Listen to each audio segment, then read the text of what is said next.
starting in verse 1. Therefore, when the Lord knew that the Pharisees had heard that Jesus was making and baptizing more disciples than John, although Jesus himself was not baptizing, but his disciples were, he left Judea and went away again into Galilee. And he had to pass through Samaria. So he came to a city of Samaria called Sychar, near the parcel of ground that Jacob gave to his son Joseph. And Jacob's well was there. So Jesus, being wearied from his journey, was sitting thus by the well, and it was about the 6th hour. Therefore came a woman of Samaria to draw water. Jesus said to her, "Give me a drink." For his disciples had gone away to the city to buy food. Therefore the Samaritan woman said to him, "How is it that you, being a Jew, ask me for a drink, since I'm a Samaritan woman? For Jews have no dealings with Samaritans." Jesus answered and said to her, "If you knew the gift of God and who it is who says to you, 'Give me a drink,' you would have asked him, and he would have given you living water." And she said to him, "Sir, you have nothing to draw with, and the well is deep. Where then do you get that living water? You are not greater than our father Jacob, are you, who gave us the well and drank of it himself and his sons and his cattle?"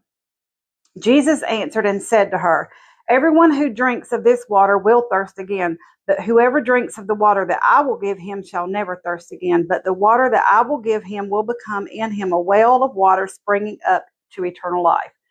Then the woman said to him, "Sir, give me this water, so I will not be thirsty, nor come all the way here to draw." He said to her, "Go, call your husband and come here." The woman answered and said, "I have no husband." Jesus said to her, "You have correctly said, 'I have no husband.' For you have had 5 husbands, and the one whom you now have is not your husband. This you have said truly." The woman said to him, "Sir, I perceive that you are a prophet. Our fathers worshipped in this mountain, and you people say that in Jerusalem is the place where men ought to worship." Jesus said to her, "Woman, believe me, an hour is coming when neither in this mountain nor in Jerusalem will you worship the Father. You will worship what you do not know. We worship what we know, for salvation is from the Jews. But an hour is coming, and now is when true worshipers will worship the Father in spirit and truth, for such people the Father seeks to be his worshipers. God is spirit, and those who worship him must worship him in spirit and truth."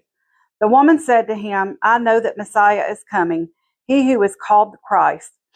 When the one comes, he will declare all things to us." Jesus said to her, "I who speak to you am he." And at this point his disciples came, and they were amazed that he had been speaking with a woman, yet no one said, "What do you seek?" or "Why do you speak with her?"